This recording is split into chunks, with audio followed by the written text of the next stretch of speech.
Namaste, konnichiwa. Welcome to the Nupur Tewari Show. And today we have very special guest with us. He is none other than Lieutenant General Sanjay Kulkarni, and we'll be talking about Afghanistan. Lieutenant General Sanjay Kulkarni जी, आपका बहुत बहुत स्वागत है the Nupur Tiwari show में. Konnichiwa, नमस्ते. Konnichiwa, नमस्ते. तो हम तो बाद में बात करेंगे अबाउट आपका जो एक्सपीरियंस है जापान का, उसके लिए हम तो बाद में बात करेंगे. लेकिन आज जो हम बात करने जा रहे हैं वो अफगानिस्तान के बारे में. और सबका क्वेश्चन है, अफगानिस्तान में आज जो हो रहा है, हु इज रिस्पॉन्सिबल और क्यों हो रहा है ऐसा? नुपुर जी, हमें थोड़ा सा अगर हम बैकग्राउंड देखें कि अफगानिस्तान में ये क्यों हो रहा है, और कई लोग कहेंगे कि अमेरिका ने पुल आउट किया इसलिए आज अफगानिस्तान के अंदर थोड़ा बहुत इंस्टेबिलिटी आ गया और यही कारण है कि तालिबान सब जगह पे फैल गया. पर ये this thinking would not be very right. अगर आप देखें 2001 में जब अमेरिका के ऊपर 9/11 हुआ और उसकी जिम्मेवारी अलकायदा ने ली और अलकायदा का कारण 9/11 हुआ और Osama bin Laden was responsible for 9/11, और क्योंकि वो अफगानिस्तान से ऑपरेट करते थे और तालिबान जो एक आतंकी संगठन है, 96 से लेकर के 2001 तक उन्होंने अफगानिस्तान को रूल किया. चाहे पूरा अफगानिस्तान उन्होंने रूल ना किया हो उस वक्त, 85% अफगानिस्तान तब भी रूल में था, क्योंकि नॉर्दर्न अलायंस भी नॉर्थ अफगानिस्तान में गवर्न कर रहे थे.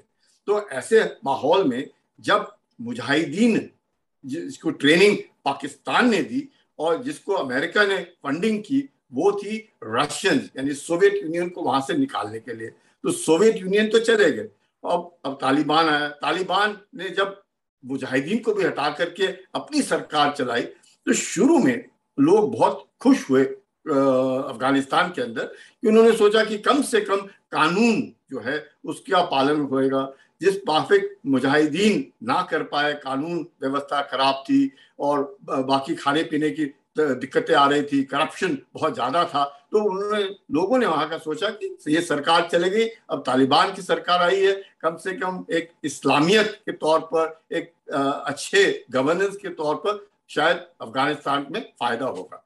लेकिन उसी दौरान जिस तरीके से 9/11 हुआ और अलकायदा और तालिबान जो हैं वो एक साथ अफगानिस्तान में रह रहे थे, और जब अमेरिका ने उनको कहा कि ये तो जो पानी है वो सर के ऊपर से बह गया है, और उन्होंने अफगानिस्तान में 2001 में गए और पिछले 20 साल से लगातार वो उधर है. यहाँ पे लाखों सैनिक अमेरिका के भी आए, बाकी नाटो देश के भी आए और सब.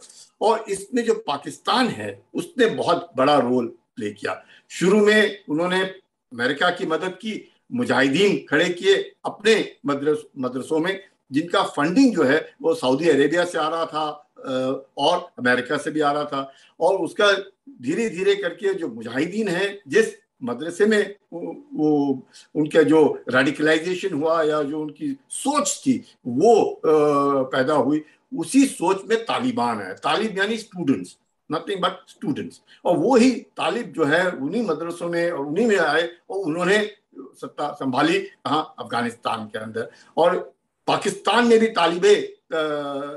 तालिबान जो पाकिस्तान है वो खड़ी हुई. और उस हिसाब से जब हम देखते हैं पाकिस्तान, अमेरिका और तालिबान, और फिर धीरे धीरे करके चीन जो है उस इलाके में आया. मकसद चीन का था कि किस प्रकार से अफगानिस्तान से जो मिनरल्स हैं, चाहे तांबा है, चाहे सोना है, चाहे सेंट्रल एशिया से गैस लेना है, किस तरीके से पाइपलाइन है. तो चीन का मकसद था अपना कमर्शियल इंटरेस्ट. पाकिस्तान का मकसद था कि किस प्रकार से जो पश्तून, जो एक पठान, जो जिस प्रकार से वो आवाज पाकिस्तान के अंदर उठती है, उसको कैसे दबाया जाए, क्योंकि पश्तून जो हैं वो तकरीबन 42% अफगानिस्तान की आबादी है. और चाहे वो सिर्फ 13 मिलियन हो, लेकिन उससे तकरीबन 3 गुना ज्यादा पठान रहते हैं पाकिस्तान के अंदर. तो जो डुरान लाइन जिसे हम बोलते हैं, उसको अफगानिस्तान कोई बॉर्डर नहीं मानता है, लेकिन पाकिस्तान उसको बॉर्डर मानता है अफगानिस्तान और पाकिस्तान के बीच में। और पाकिस्तान को लगता है कि अगर पठान जो हैं, जो बार बार पख्तूनिस्तान की आवाज उठा रहे हैं, उस आवाज को दबाया जा सकता है अगर उन पठानों को कहा जाए कि आप पाकिस्तान का पख्तूनिस्तान छोड़िए, आप तो पूरा अफगानिस्तान संभाले, जिसमें पाकिस्तान को फायदा होगा कि उसको what they call it is the deep state having a strategic depth, यानी कि पाकिस्तान को और डेप्थ मिलेगा अफगानिस्तान लेकर के। तो पाकिस्तान को लगता है कि सरकार जो बनेगी अफगानिस्तान के अंदर, वो that be pliable to Pakistan, Pakistan की एक कठपुतली के माफिक अफगानिस्तान में सरकार बनेगी, और अफगानिस्तान जो है वो पाकिस्तान का एक कठपुतली जैसा देश रह जाएगा।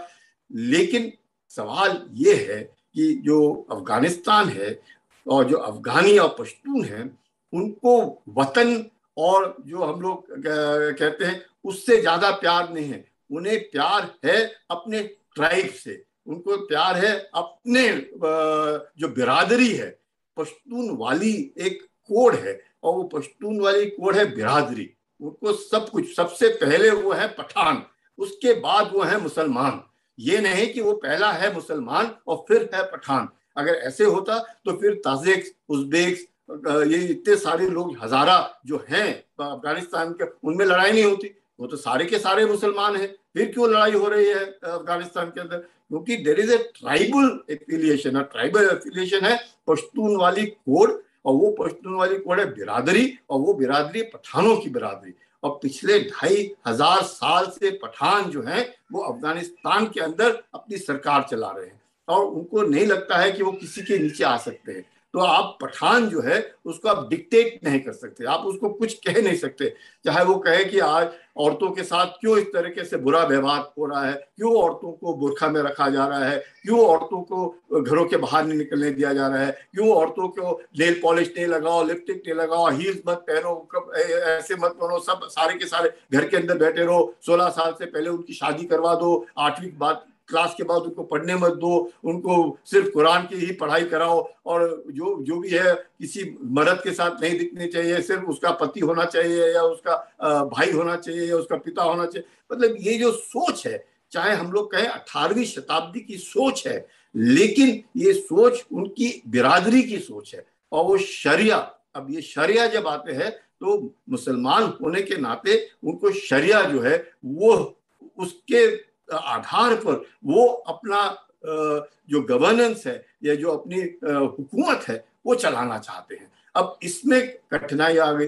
अब अमेरिका जो है 20 साल के बाद काफी राष्ट्रपतियों ने धीरे धीरे कहा कि भाई हम लोगों के, हमारे काफी हजारों सैनिक मारे गए हैं, नाटो के सैनिक मारे गए हैं, और उन्होंने अफगानिस्तान में सरकार चलाने के लिए पहले करजाई जो उनके राष्ट्रपति थे उनकी मदद की, अब घानी राष्ट्रपति हैं, और दूसरे उनके अब्दुल्ला हैं, तो ये इन सब की मदद की। इस दौरान उन्होंने अफगान नेशनल गवर्नमेंट के सिक्योरिटी फोर्सेस को खड़ा करने की मदद की, उनको फंडिंग किया, सब कुछ अमेरिका ने किया। पिछले 20 साल से अमेरिका करता है, उसमें पाकिस्तान ने भी मदद की उनको, मतलब पाकिस्तान ने मदद की, पैसे लिया अमेरिका से, पैसे लिए चीन से, और उसका दुरुपयोग करते रहे, और आतंकी संगठन जो है उनको खड़ा करते रहे। और ये जब बैकयार्ड में सांप पालना और ये सोचना कि अब सांप उनको नहीं काटेगा और दूसरे को जाके काटेगा, वो नहीं हो पाया।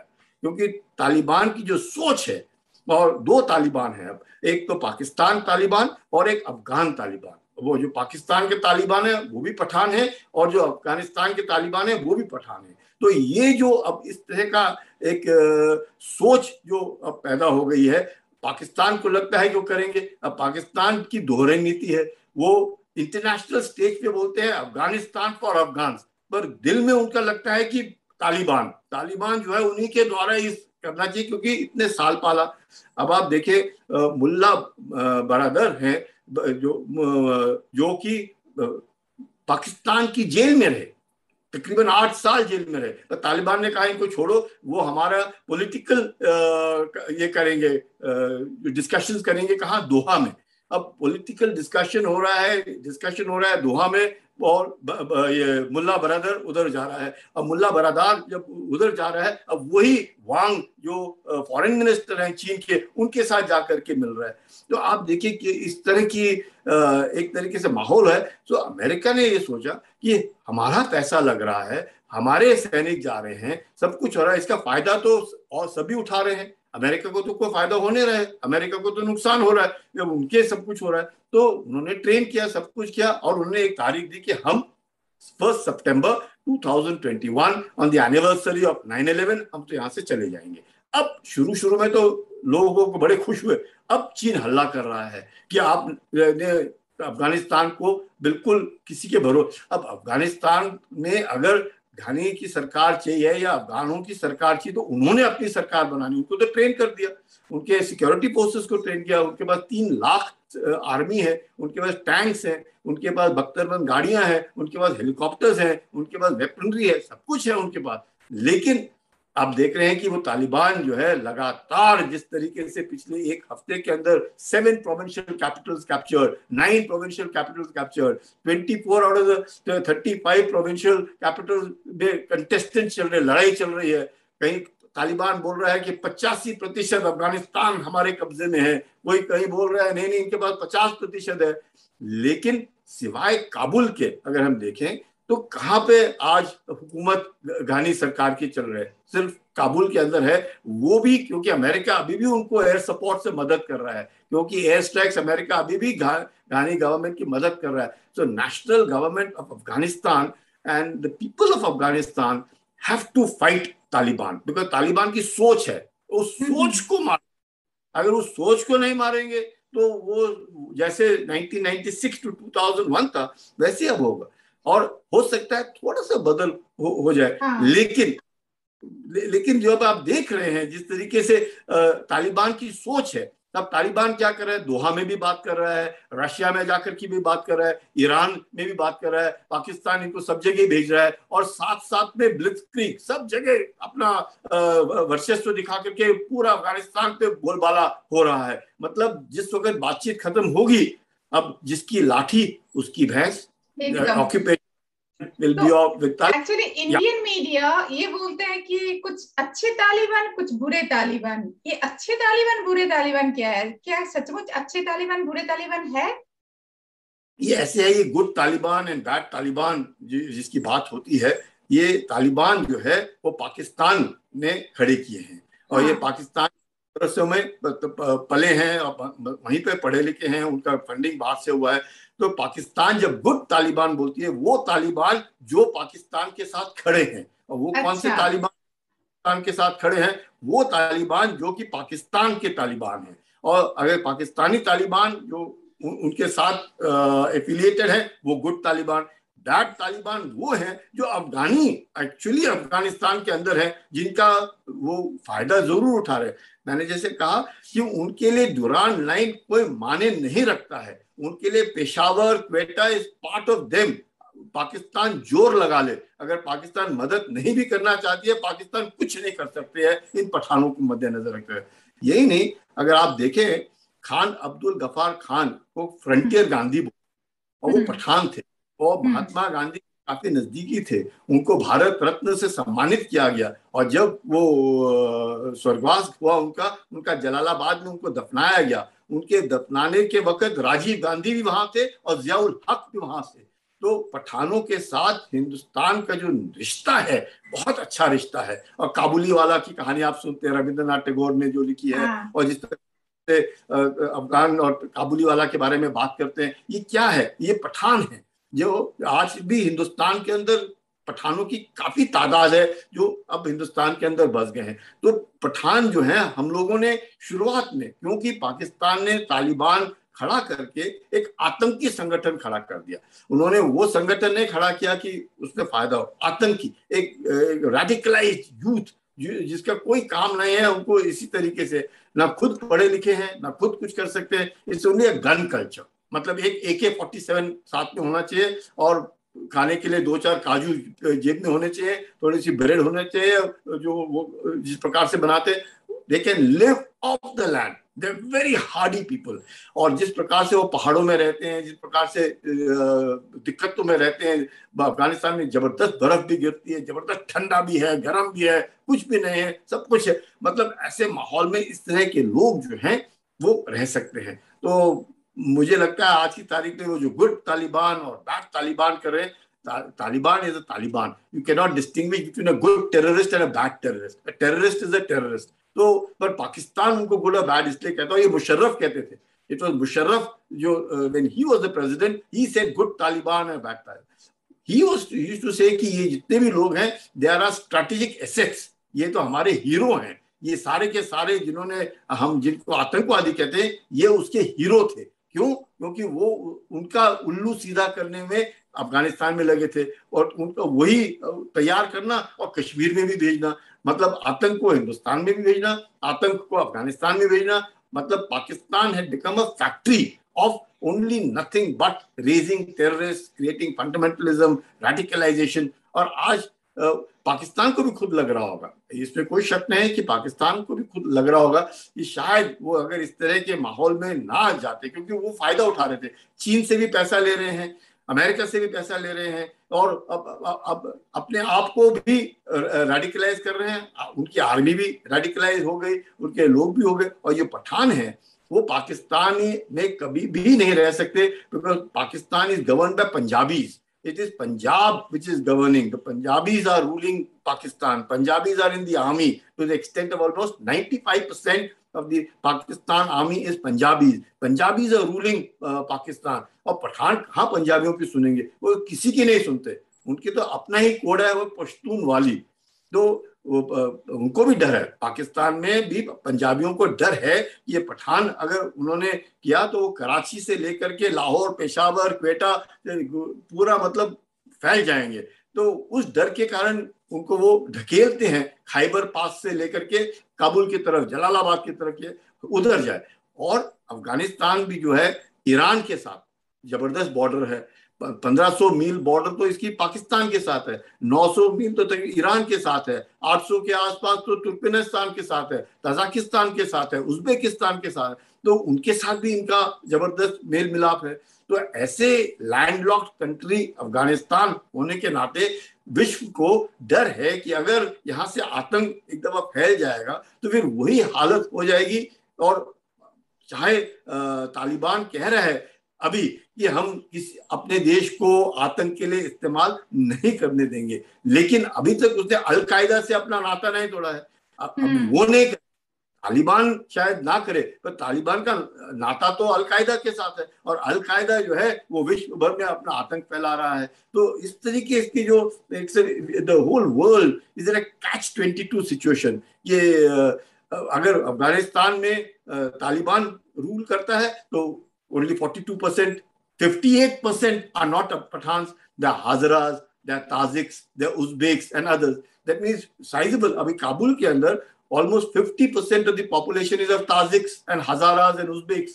वहां पे तो माइनॉरिटी है पठान की, लेकिन कंधार में it is majority of Pathans.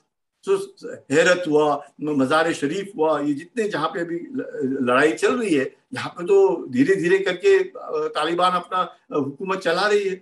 और एक तो हुकूमत चल गई प्रोविंशियल कैपिटल्स में भी अनदर मंथ और 2 में हो सकता है अगर अफगानिस्तान नेशनल गवर्नमेंट की आर्मी लड़ाई लड़े। पर मुझे नहीं लगता है, अगर लड़ना होता उनको और लड़ने की काबिलियत होती उनमें और वो जो जज्बा जिसके लिए उनको ट्रेन किया गया अगर वो दिखाते तो शायद ये नौबत नहीं आती। 20 साल ट्रेनिंग मिल रही है, 20 साल से अमेरिका उनको सपोर्ट कर रहा है। हम लोगों ने, भारत ने तकरीबन $3 बिलियन का इन्वेस्टमेंट किया डेवलपमेंट, उनका अफगान पार्लियामेंट, अफगान स्कूल, अपने हॉस्पिटल्स, रोड्स, पावर हाउस, सब कुछ। हेरत का जो कंप्लीट पावर प्रोजेक्ट है that is all by India. तो Indians have invested $3 billion into development.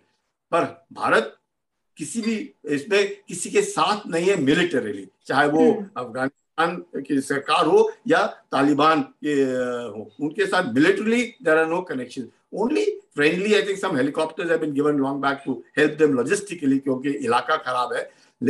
लेकिन डेवलपमेंट के तौर पर बहुत जबरदस्त। और पाकिस्तान नहीं चाहता है कि भारत का जो नाम है वो अफगानिस्तान में हो। और अफगानी जो शुरू से हैं, अगर आपको आश्चर्य होगा, जब सास बहू के सीरियल्स चलते थे टेलीविजन में हिंदुस्तान के अंदर, वो अफगानिस्तान में इतने पॉपुलर होते थे कि जैसे भारत में जब रामायण और महाभारत चलता था तो streets used to be deserted, रास्ते के ऊपर कोई नहीं दिखता था, सारे के सारे टेलीविजन देखते थे अपने अपने घरों में।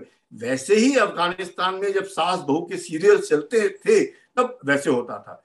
पर ये तालिबान को पसंद नहीं था। तालिबान कहता है कि कोई औरत टेलीविजन को नहीं देखेगी, कोई औरत टीवी के ऊपर नहीं आएगी, कोई औरत कुछ नहीं कर, मतलब देयर सोच is that the women who comprise 50% of the population are to be treated as second rate citizens and have no say in the running of the government or running of the, वो मर्दों का महकमा है, उसमें औरतें दखलंदाजी नहीं देंगी। और औरतें जो हैं वो हाउस अरेस्ट में रहेंगी, वो घर के अंदर ही रहेंगी। मतलब ऐसी सोच और ऐसे माहौल में मुझे नहीं लगता है, अनलेस अगर तालिबान अपनी सोच बदली करे तो शायद कुछ हो सकता है।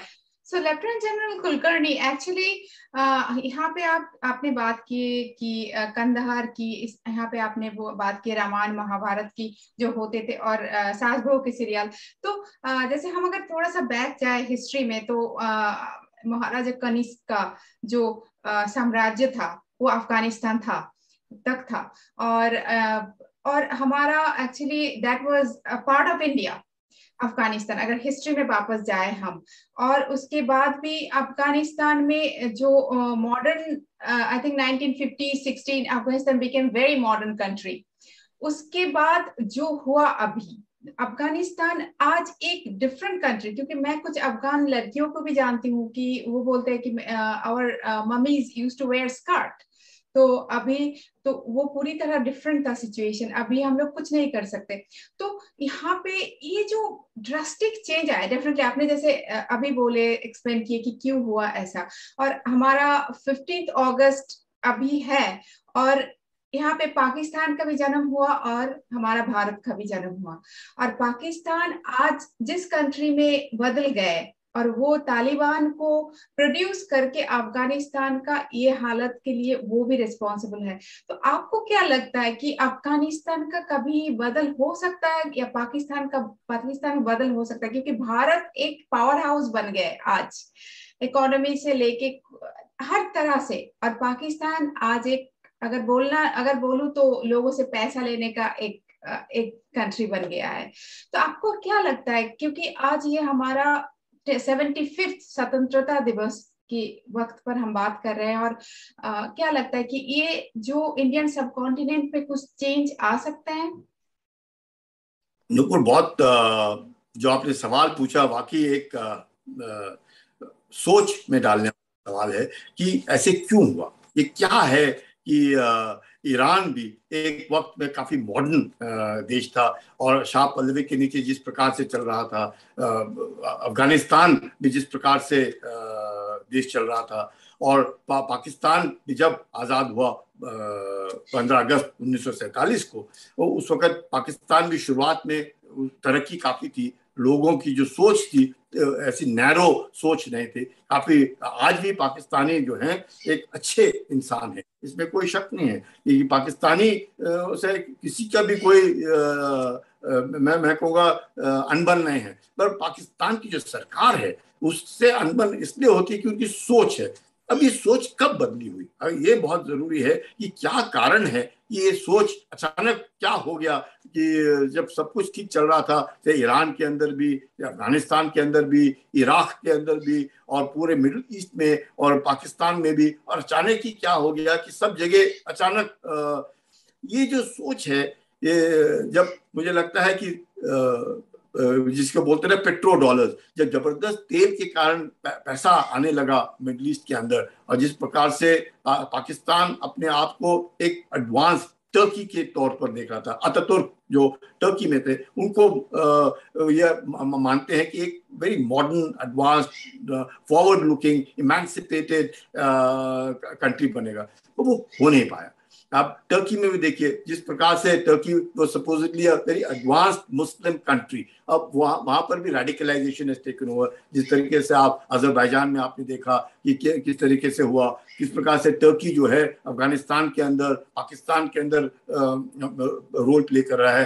तो ये सब जो सोच है, ये जो एक तरीके से मैं नहीं कहूँगा, Islam is a very peaceful religion. Islam means peace. Islam doesn't mean war. Islam doesn't mean to fight. Islam means a good living together. But I think somewhere down the chain it got hijacked. और ये जो caliphate और इस्लामियत और ये सोच जो आ गई कईयों में कि नहीं, हम लोगों ने जो हम सोचते हैं वही ठीक है और जो दूसरे सोचते हैं वो गलत सोचते हैं। जब ऐसी सोच में जब आइडियोलॉजिकल वॉर शुरू हो जाता है उसमें दिक्कत आती है।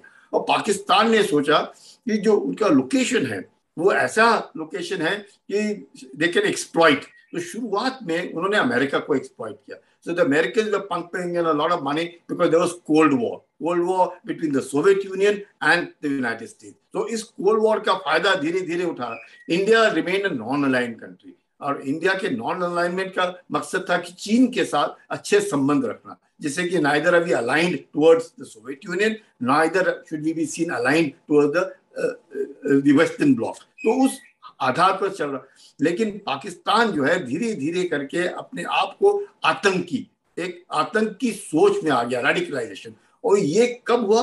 तकरीबन जियाउल हक के बाद, जब पाकिस्तान ने बांग्लादेश, ईस्ट पाकिस्तान खोया और बांग्लादेश बन गया, उसके बाद पाकिस्तान को लगा कि we must bleed India with 1000 cuts. मतलब एक सोच पैदा हो गई पाकिस्तान के अंदर, hate India.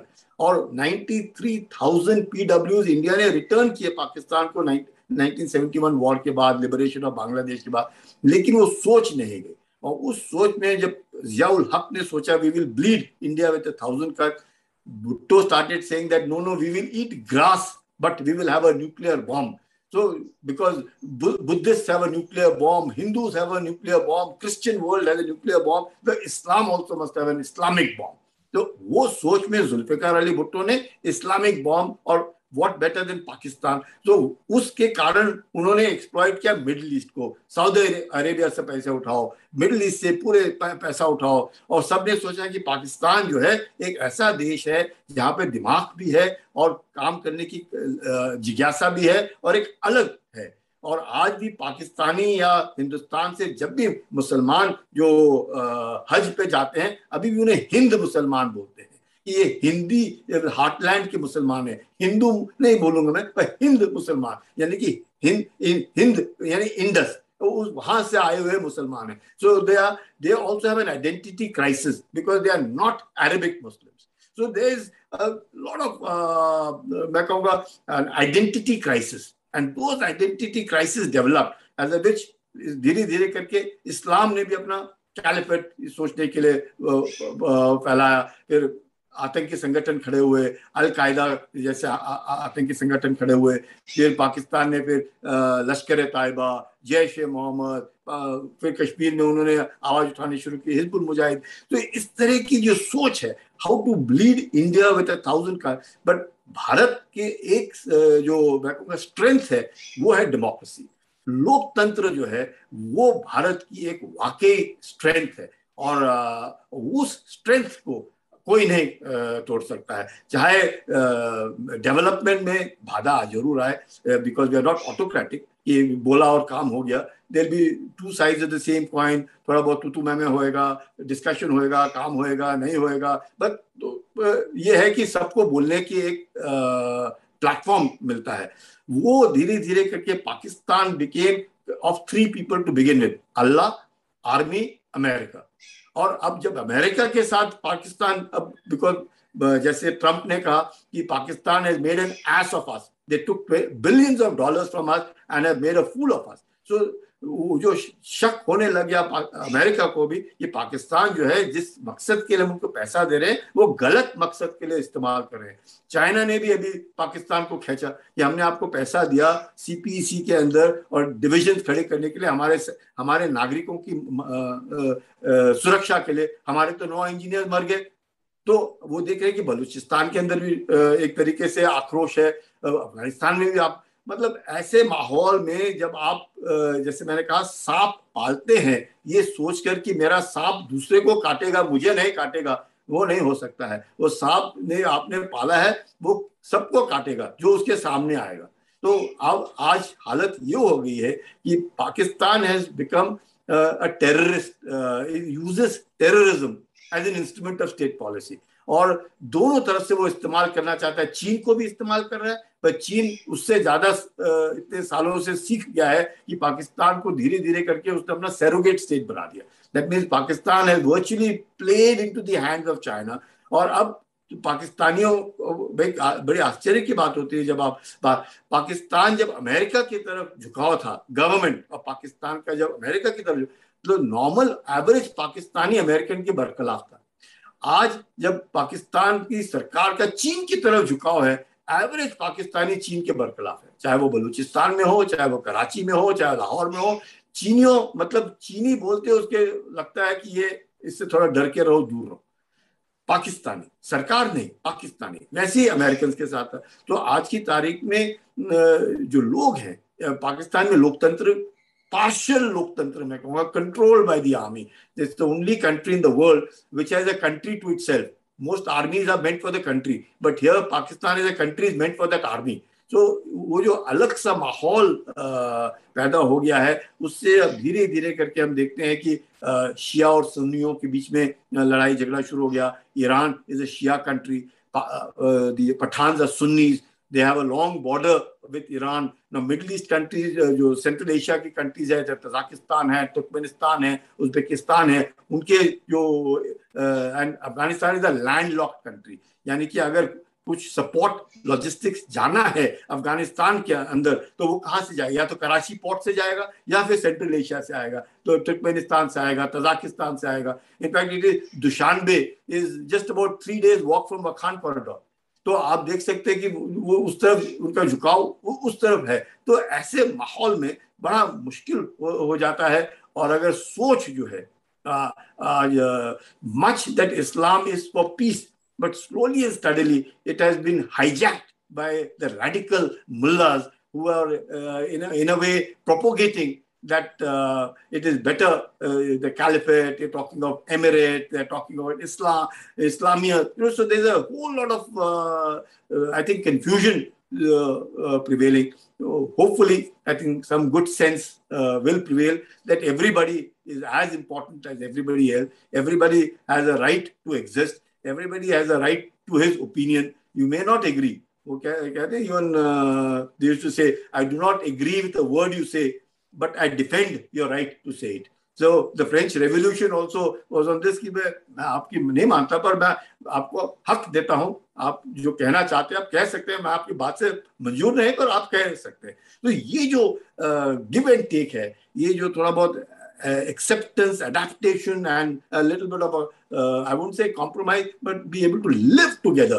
That is what is important. वो शायद मुझे लगता है कि धीरे धीरे जब तक नहीं आएगा, तालिबान को भी आज की तारीख में जिस माफिक अगर तालिबान ये सोचता है कि उसकी सोच अफगानियों के ऊपर थोपी जाए, आसान नहीं है। क्योंकि पिछले 20 साल से America has empowered those Afghanis to think differently, to मतलब सबके पास मोबाइल्स हैं, और 50% आबादी आज अफगानिस्तान की 20 साल से नीचे की है। यानी कि उन्होंने तो तालिबान की जैसे सरकार या तालिबानियों की सोच देखी नहीं है। उन्होंने तो वो फ्रीडम में पैदा हुए हैं, उनका सोच अलग है, उनका घूमना अलग है। जैसे आपने कहा कि उनकी मम्मी स्कर्ट्स डालती थी या उनकी सोच अलग थी, तो बुरखे में नहीं थे, बाहर घूम रहे थे, they were free, women were working, मतलब इट वाज क्वाइट। और अचानक फिर से वही सोच थोपी जाएगी, तो मुझे लगता है there will be tremendous resistance from the people unless until Taliban themselves change. तो तालिबान सोच बदली नहीं कर सकता है, क्योंकि तालिबान जो है वो पश्तून वाली कोड पे खड़ा होता है। उसके लिए उसकी बिरादरी नंबर 1, उसके लिए औरत इज ए नंबर 2। औरत मतलब घर। इट इज नो क्वेश्चन कि औरत कहीं पर भी दिखेगी। औरत, उनका कहना है कि औरत का जो चेहरा है वो ही एक दुख है। मतलब उसकी सारी अगर जो दिक्कत शुरू होती है वो औरत के चेहरे के दिखने से होती है, इसलिए उसको बुरखे में डाल दो, तो औरत के चेहरा दिखना ही नहीं चाहिए। औरत को पढ़ाओ ही मत, औरत is a second rate citizen, supposedly only to serve the men and those men are Pathan. तो ऐसी सोच बहुत मुश्किल है नुपुर, या नुपुर? तो एक्चुअली मुझे बहुत, दर्शक को मैं बोलना चाहूंगी, मुझे बहुत अच्छा लगा। लेफ्टिनेंट जनरल आप रह चुके हैं आर्मी में, और आपने बोला, बहुत अच्छे से आपने बोला, मैंने वो लाइन बहुत ही मार्क किया कि पाकिस्तान के लोग बहुत अच्छे हैं। तो एक एक हमेशा जब पाकिस्तान की नजर से, मैं नहीं बोल रही हूँ कि वो लोग भी बुरे सोचते हैं हमारे बारे में, लेकिन जब आप किसी आर्मी जनरल से, लेफ्टिनेंट जनरल से पाकिस्तानी आर्मी के पूछेंगे, मुझे नहीं लगता ऐसे कोई बोलेंगे कि नहीं हिंदुस्तानी बहुत अच्छे हैं, कश्मीर में रहने वाले हिंदुस्तानी बहुत अच्छे हैं। लेकिन वो जो आपने बोला, मुझे डिफरेंटली दिल को छू गया कि यही है भारत, यही है संस्कृति, जो आप लेफ्टिनेंट जनरल मतलब पूरी तरह आर्मी के पूरी तरह जो रिस्पॉन्सिबिलिटी करते हुए सब कुछ, तब आपको लगता है कि we have to fight with Pakistan, लेकिन that your mind and your heart is saying that definitely Pakistanis are not bad. So that is really wonderful, and I really feel that this is because Bharat is Bharat, India is India, and that Vasudhaiva Kutumbakam जो हम बोलते हैं कि पूरे दुनिया एक family है, वो आर्मी में भी सोचा जाता है ऐसे। तो एक्चुअली हम लोगों को बहुत कुछ सीखने को मिला आज, और these words, these knowledge coming from you, and we are getting to know so many things. It's really unbelievable, and definitely we definitely, we are not going to let you go. We will keep bringing you again and again. So for the viewers, I would like to say that Lieutenant General Kulkarni lived in Tokyo also, and we'll be making another episode on that. That will be very exciting, different kind of episode. So for today, thank you so much for joining us. Thank you very much. Thank you, and Oyasumi Nasai. Namaste. Namaste and Oyasumi. Good night.